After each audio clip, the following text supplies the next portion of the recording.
Will the newly appointed state ministers accept their salaries, or will they not? Will the newly appointed state ministers be entitled to various other benefits, or will they not? Will the people of this country really benefit from the appointment of these new state ministers? Good evening and welcome. This is Primetime News on TV1. We've got the details of these stories and much more lined up for you tonight. But first, we'll look at your top stories.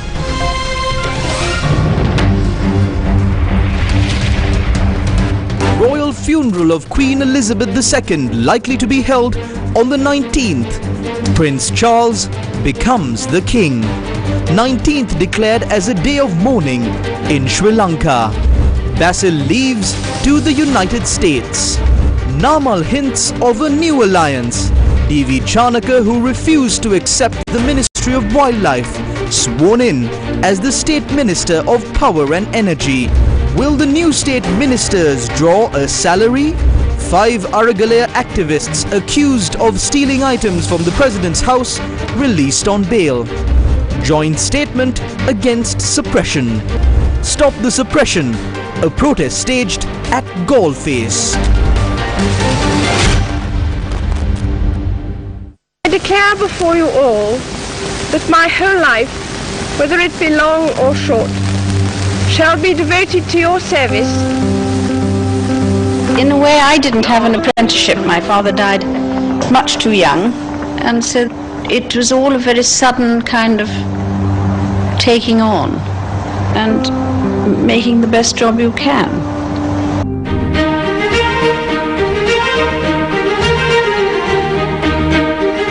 And what a genuinely warm welcome she got everywhere she went. 1,000-mile round-the-world tour to the far-flung domains of the Commonwealth, the first made by a reigning monarch. Change has become a constant. Managing it has become an expanding discipline. The way we embrace it defines our future. We should take comfort that while we may have more still to endure, better days will return. We will be with our friends again. We will be with our families again. We will meet again.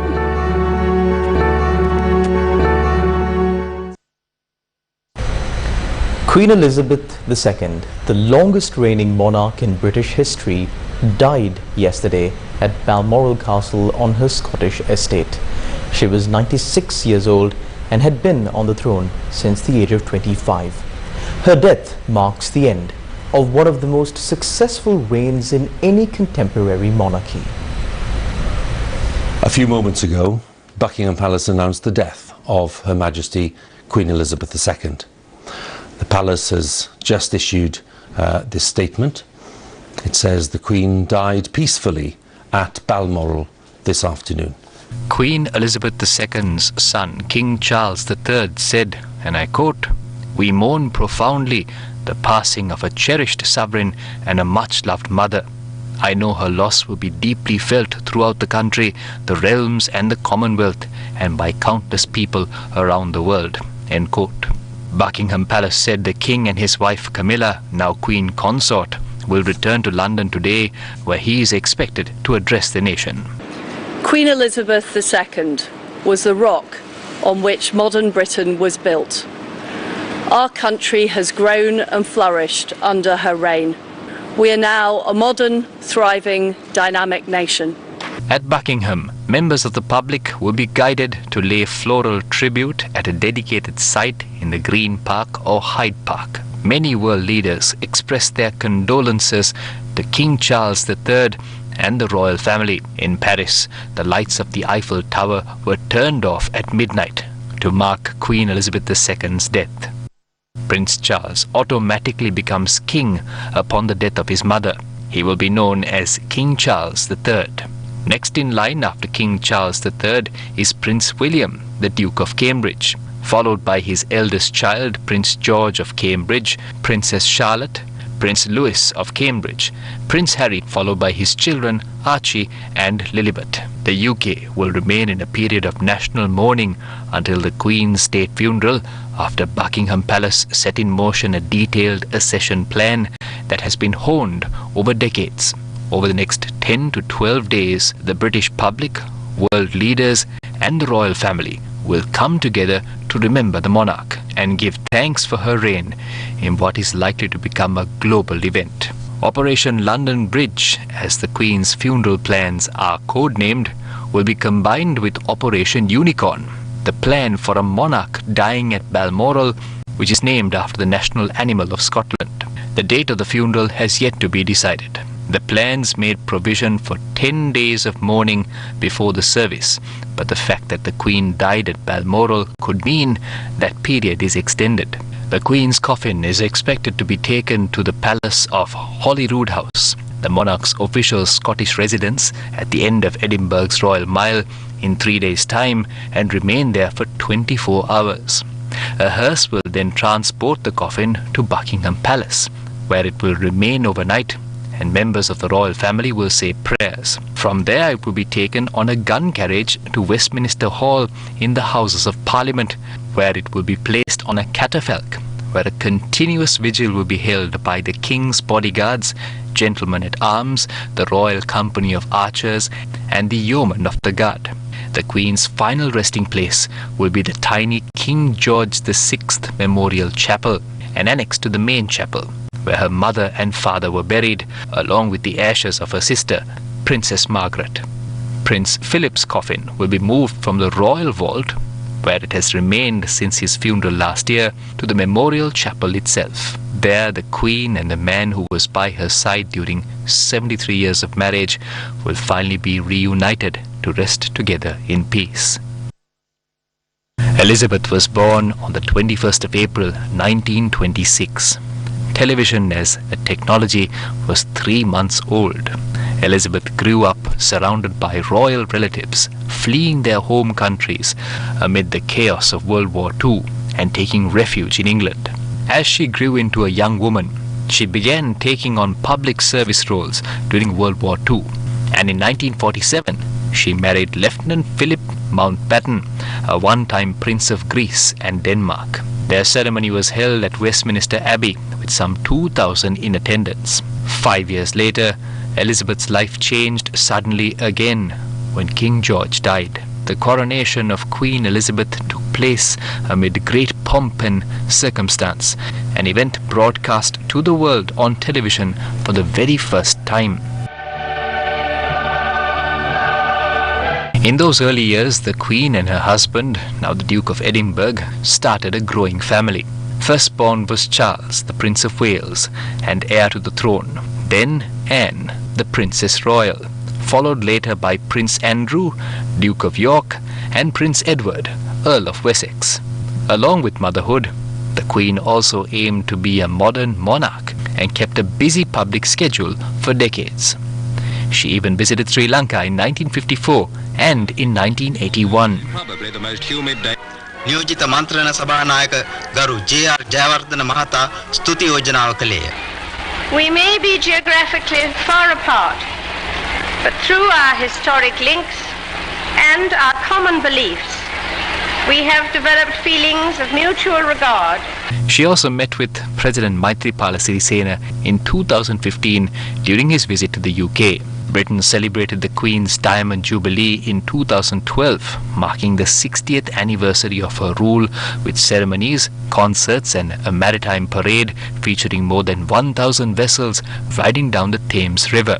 3 years later, in September 2015, she officially became Britain's longest reigning monarch, surpassing her great-great-grandmother, Queen Victoria, who ruled for 63 years. And the weddings of her grandsons, William in 2011 and Harry in 2018, once again brought an outpouring of affection for the royal family. Through it all, Elizabeth urged her people to aspire to the good and to practice kindness, as in her pre-recorded Christmas message in the year 2016. And in April of 2021, Prince Philip, the Queen's husband of nearly 75 years, died just short of his 100th birthday. Elizabeth herself slowed down significantly during 2022. The Platinum Jubilee of her 70 years on the throne, she missed some of the anniversary events and was said to have difficulty getting around. But in one of her final acts, the Queen did meet with Liz Truss to to formally request that Truss become the 15th Prime Minister of her long reign. Queen Elizabeth II was 96 years of age. I declare before you all that my whole life, whether it be long or short, shall be devoted to your service and to the service of our great imperial family to which we all belong.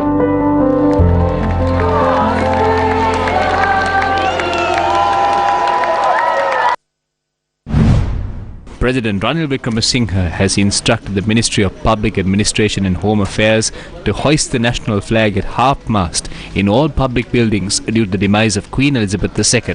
The Presidential Media Division stated that the 19th has been declared as a national day of mourning in Sri Lanka. In the meantime, a 2-minute silence was observed in Parliament today to express condolences for the death of Queen Elizabeth II.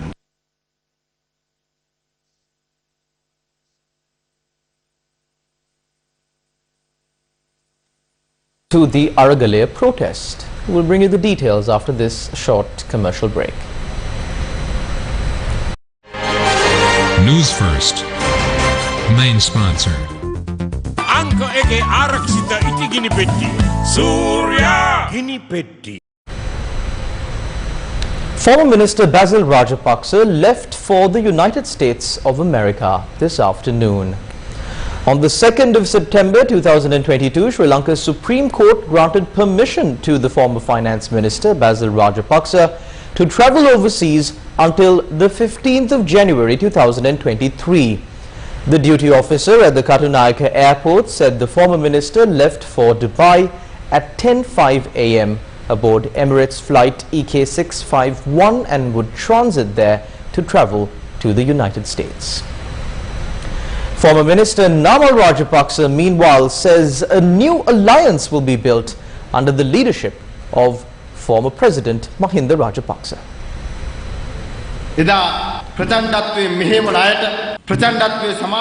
Had President Gotabaya Rajapaksa enforced the law against those who incited violence on social media and in society back then, the present situation would be much different. But we appreciate Ranil Wickremesinghe fulfilling that job. We have to face a big challenge in the future. Our political camp collapsed unexpectedly. The mistake we made, dear brothers and sisters, is changing heads with the expectation of creating a system change. You cannot change the system by switching heads. There is no use if the president is traveling in a single vehicle when the children in the village are using a cycle. There is no use if the president is in a palace when the people in rural areas are in huts. There is no use if the president can travel alone on diplomatic missions when the people have to wait in queues to get passports. There is no use if the president removed his Satakya when the people don't have food to eat. When that system is changed, we can rebuild this country. The Sri Lanka Podujana Peramuna will provide the leadership to take the country forward to that modern age. We will begin a new alliance to fulfill the aspirations of the people in the future under the leadership of Mahinda Rajapaksa. I would like to wish you all the best for your future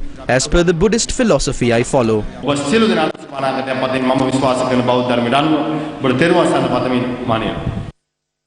The Freedom People's Congress, the latest political movement, visited Kandy today.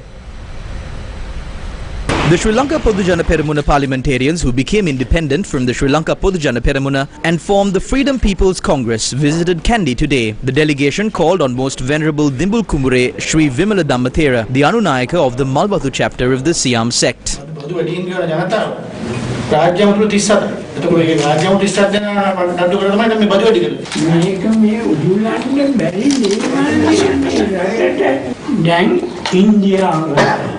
This form of politics is unbearable. India is 60 times larger than Sri Lanka and its population is over 1 billion. Imagine the number of governors, chief ministers and provincial councillors as well as secretaries. These are the people's money.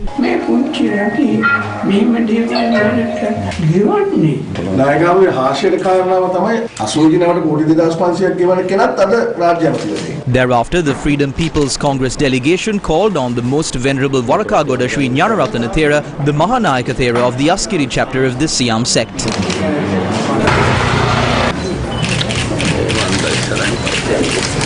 The MPs also paid reverence to the temple of the sacred tooth relic. There are 37 state ministers and the cabinet is yet to be completed. The SLPP supporters are confused as to what is going on. Our movement is a timely one. If we are expelled from the party, we will go to courts and we will challenge them. We will stand for the real ideologies and vision of the Sri Lanka Purdue Peramuna. Vimal Veeravansa's faction says that the Sri Lanka Purdue Peramuna is persona non grata to their political coalition. Parliamentarian Vimal Veeravansa, who recently formed a political coalition with parliamentarians who decided to remain independent from the government but were elected to parliament from the Sri Lanka Purdue Peramuna, said that the Supreme Sri Lanka coalition will not involve the SLPP in its activities. The Supreme Sri Lanka coalition will contest every election in the future. However, it has no intention of involving the Pohottuwa. However, some individuals in the SLPP are those who are suitable for a movement, and if they come forward, we will invite them over. Parliamentarian Vimal Veeravansa said that awarding state ministerial portfolios is an attempt to bring back the Rajapaksas into the cabinet. Is offering state ministerial portfolios and giving them salaries to satisfy them the biggest concern for the country right now? Is paying money to thugs who encourage them to go and attack the Galle-Face protest the biggest concern for the country right now?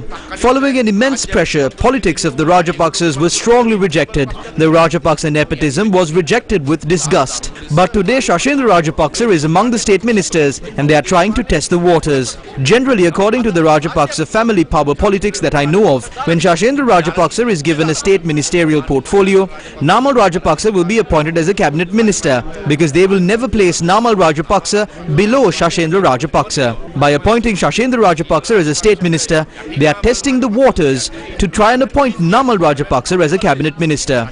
Aren't they playing their usual old games?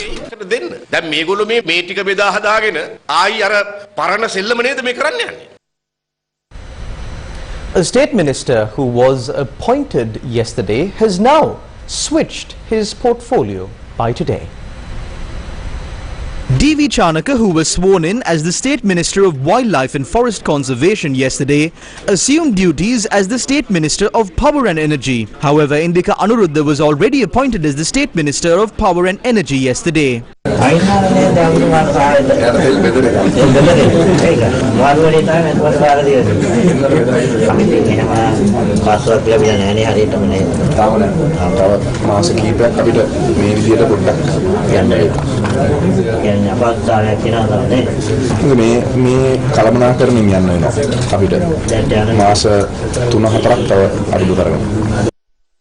අපි දැක්ක ඊයේ ඔබතුමා දියුරුම් දුන්නේ වනජීවි රාජ්‍ය අමාත්‍ය ලෙස අද වැඩ බාර ගන්න මේ විදුලි බල හා බලශක්ති රාජ්‍ය අමාත්‍ය ලෙස විශේෂයෙන් අපි දැක්කා we have seen cabinet and state ministers appointed for the same ministry before. We have never seen any success from that. There can be issues. ප්‍රශ්න ඇති වෙන්න පුළුවන්, ගැටලු ඇති වෙන්න පුළුවන්. ඒ කියන්නේ වනජීවි රාජ්‍ය කැබිනට් අමාත්‍යකත් එක්ක වැඩ කරන්න අමාරුද? නෑ එහෙම එතුමා No, I have no issue with him. But a matter was solved before an issue arose. Concerns have been raised over the salaries and benefits drawn by the newly appointed state ministers. These appointments are to support the president and 37 state ministers were appointed. These 37 members have pledged not to draw any salary, benefits or allowances and they will only serve.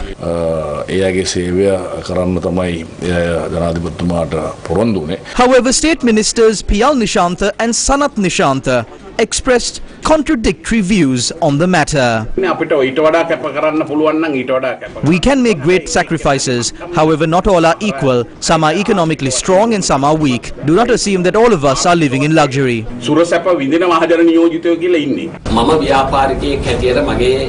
I have means of income as a businessman. I can also follow a policy not to draw the salary or allowances. But there are many state ministers who are from the bottom layer and are facing many issues. If I refuse to draw the salary, it would be an insult to them. Therefore, Sanat Nishantha will draw a salary.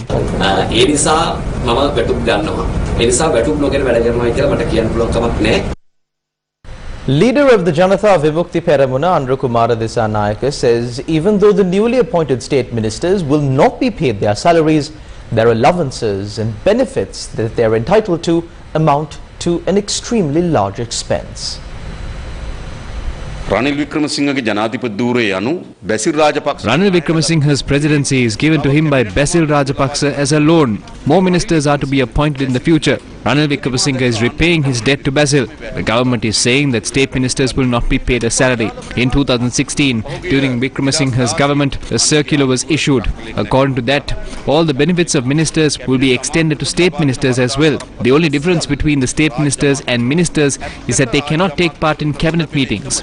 3 official vehicles were given to a state minister. The vehicles out of the western province get a fuel allowance of 750 litres per month, 1.125 million rupees per month. If they are using vehicles that use diesel, they get 774,000 rupees per month. They also receive a cell phone allowance. The residences built by the British for their governors in Vijayawardhana Mawatha and Kobbekaduwa Mawatha are all given to ministers. Everything in those residences, from utensils to bed sheets, is provided by the government.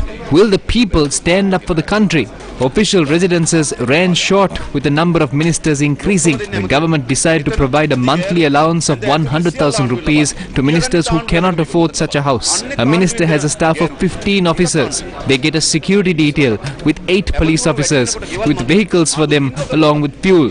That is how these ministers waste public funds. The amount of money spent for a state minister's expense is equal to the amount of money spent on a republic. But they impose a 15% VAT on the people. The money collected from the people is used to protect these seats. Should the people of this country be burdened by these taxes? News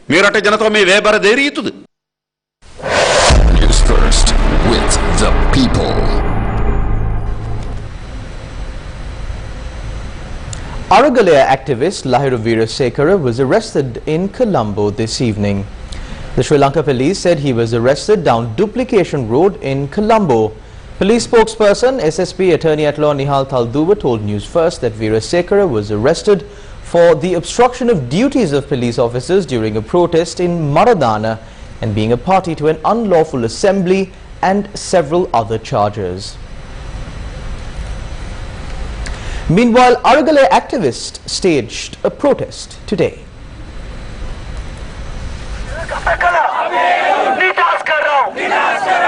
The Arughala activists staged a protest at Goalface under the theme Mahajana Viru Samaruma. The protesters demanded for the Arughala protesters who were imprisoned to be released.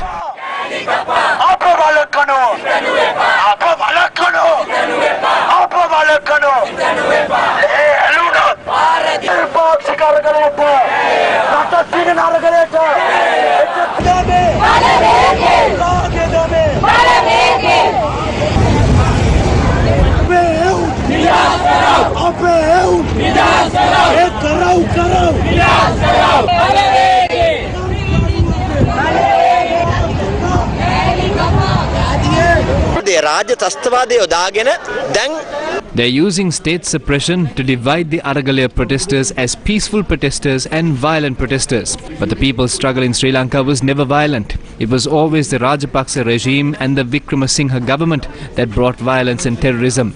Our sisters, like Damita, have been taken into custody, but they cannot stop this with suppression. The people's struggles have always brought down governments using state-sponsored terrorism to their knees. The Arughala will spread across the country and the government will have to go for a system change. The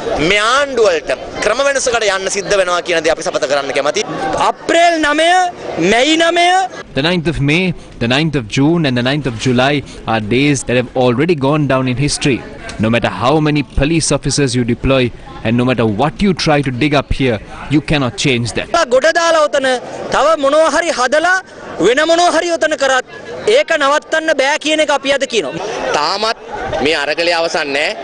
Arughala is still not over. The people on the 9th of this month has shown us that this will not end until we win. If you think you can play some games and turn back the effects of the Arughala, you can do whatever you want, but we will act democratically. Therefore, you enforce whatever laws you want to, and we will use our democratic rights to stand against them.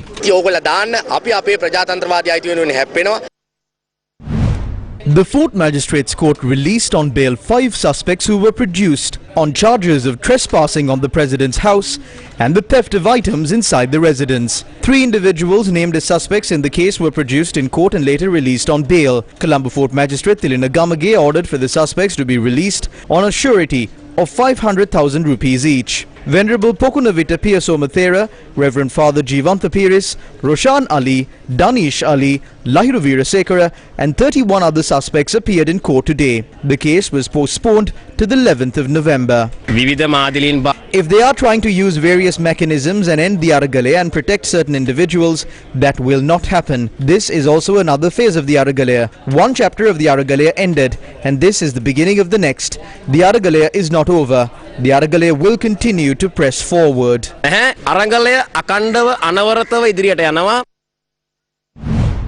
The joint statement against the current government's anti-democratic repressive program, including the usage of the Prevention of Terrorism Act, was signed in Colombo today. The statement was brought out by the initiative of the Inter-University Bhikkhu Federation and the Inter-University Students Federation. Many factions including professionals, political parties, trade unions and civil organizations also joined in this today. The demands of the statement include revocation of arrest orders issued under the Prevention of Terrorism Act, release of student activists, repeal the Prevention of Terrorism Act, end breaking into the homes and institutions of activists engaged in the people's struggle, kidnapping, intimidation, threats, stopping persecution and releasing the arrested activists. Media organizations and media collectives who stood with the Arughala against the antisocial measures taken by the Ranil Rajapaksa government have become the target of suppression. They are acting like mad dogs. We must fight against this intelligently. We need a good mindset for this. We need to build up our strength to fight against this suppression.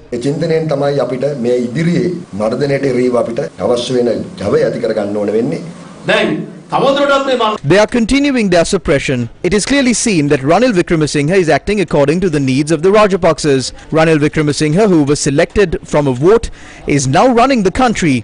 He is trying to strengthen the Rajapaksa camp. We will do all that we can to stand against the suppression carried out by this government. It is the duty of us all, despite differences in caste, creed or religion, to unite and defeat this state-sponsored terrorism. There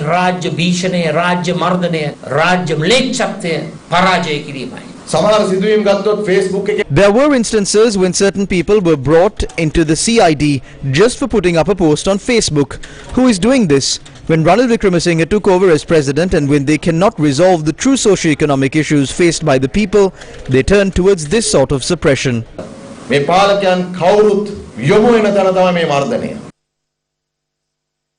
Amnesty International says Sri Lankan authorities have fiercely clamped down on protests and demonized protesters during a period of economic crisis and hardship in the country. Amnesty International said in a new digest released on Friday, the Sri Lankan authorities have fiercely clamped down on protests and demonized protesters during a period of economic crisis and hardship in the country. Amnesty International South Asia Regional Director Yamini Mishra says over the last few months, Sri Lanka has seen widespread protests over the worst economic crisis in the country's post-independence history.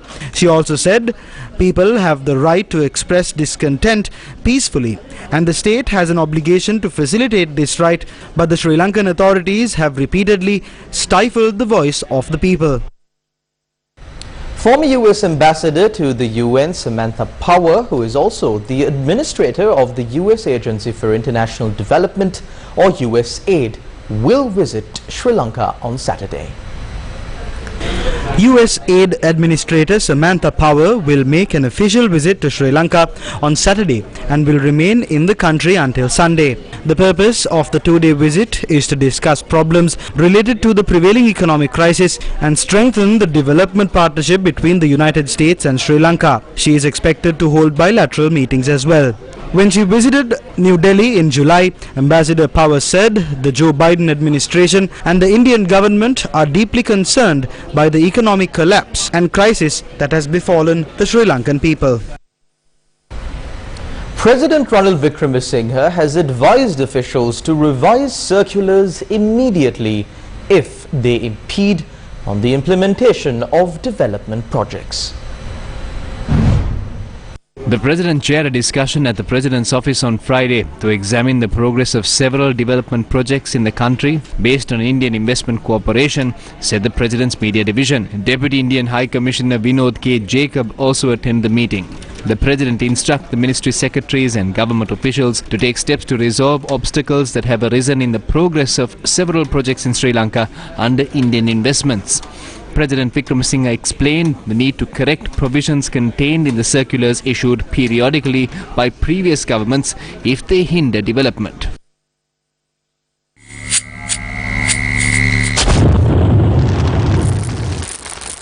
One of the main reasons for the economic crisis in the country was the massive losses of income suffered by the government. The main source of income for the government is taxes.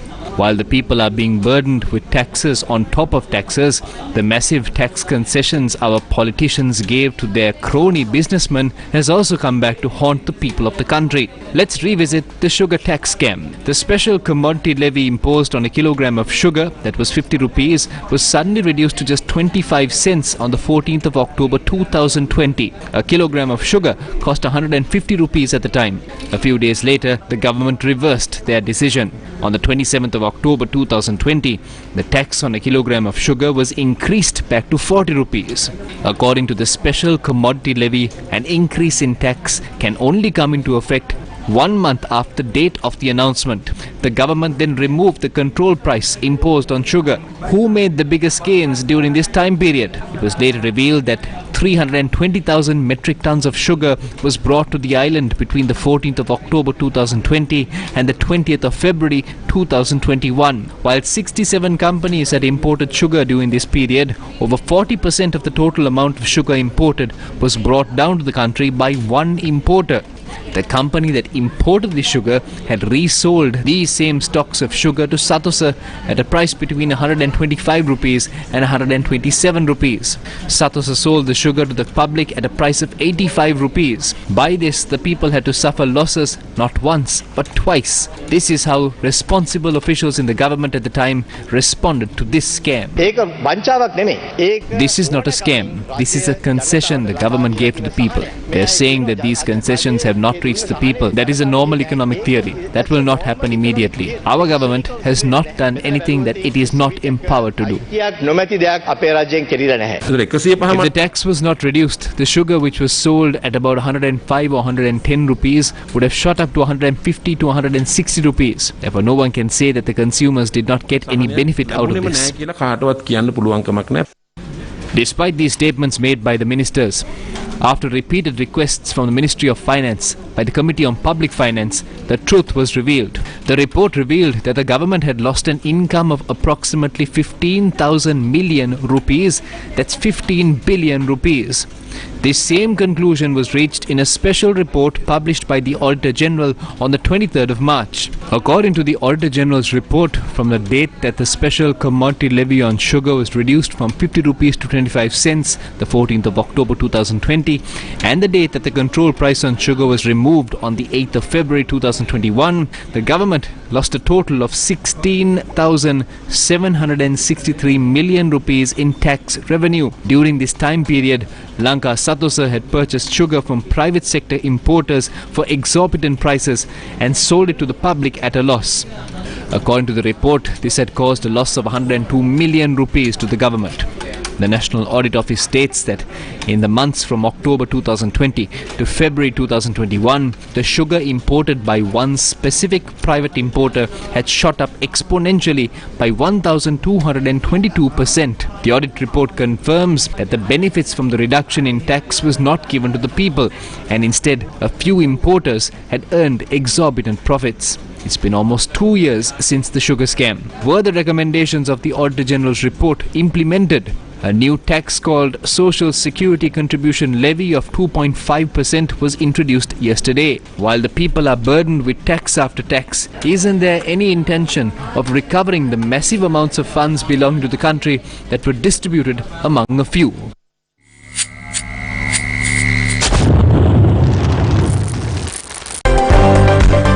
Biz Fast.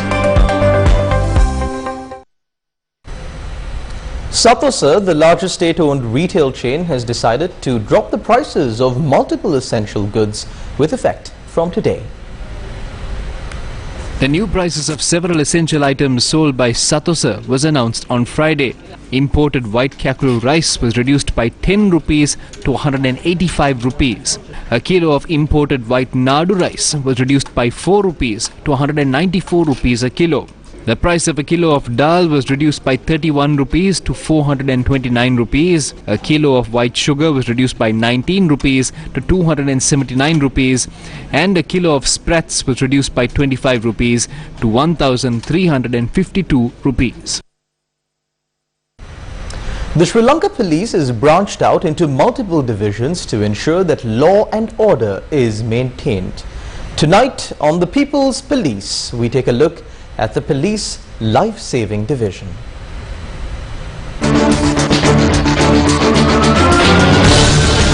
The People's Police. 26 police divisions, 46 centers, 200 officers.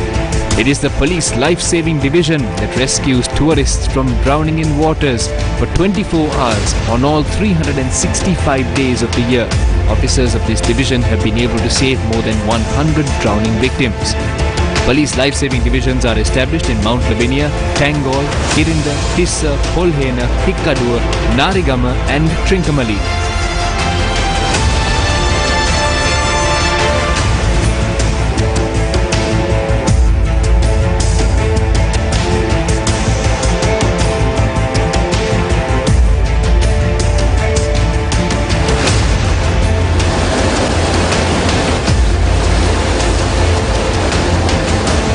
The police diving team, which consists of 46 officers, are vested with the responsibility of recovering bodies of those who died of drowning. The Police Lifesaving Division also acts as a unit of nursing and medical treatment.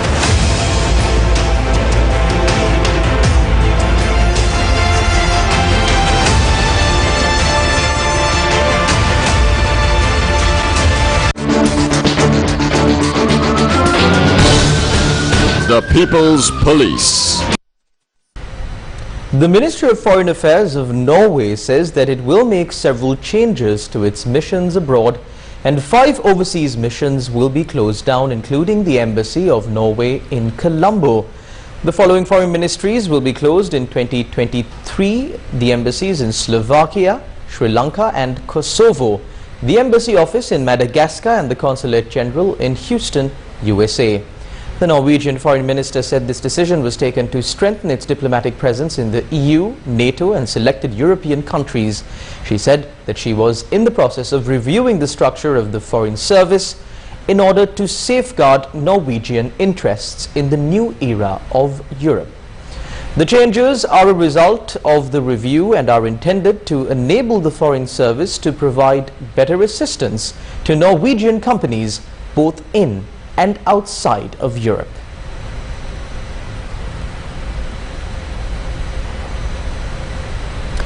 Moving on to the sporting arena, Pakistan were bowled out for 121 runs in their Asia Cup Super 4 dead rubber clash against Sri Lanka in Dubai a short while ago. Sri Lanka won the toss and elected to field and restricted their opponents to 121 runs in 19.1 overs. Manidu Hasaranga picked up 3 wickets for 21 in his allotted 4 overs. Babar Azam top scored for Pakistan with 30 runs off 29 balls. The two sides will meet again for the Asia Cup finals on Sunday. Chasing a target of 122 runs for a win, Sri Lanka got off to a disastrous start with posting only 22 runs for the loss of 2 wickets. It's the big side of the ground though, it's going to be the batsman. Azam off Babar Zaman. Bowling across the line. The pressure was telling.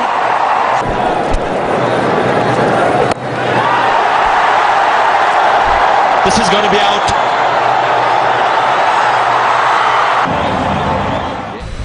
And that's a wrap of Primetime News on TV1 for tonight. I'm Charlene Benedict for the News First team. Do take care and God bless.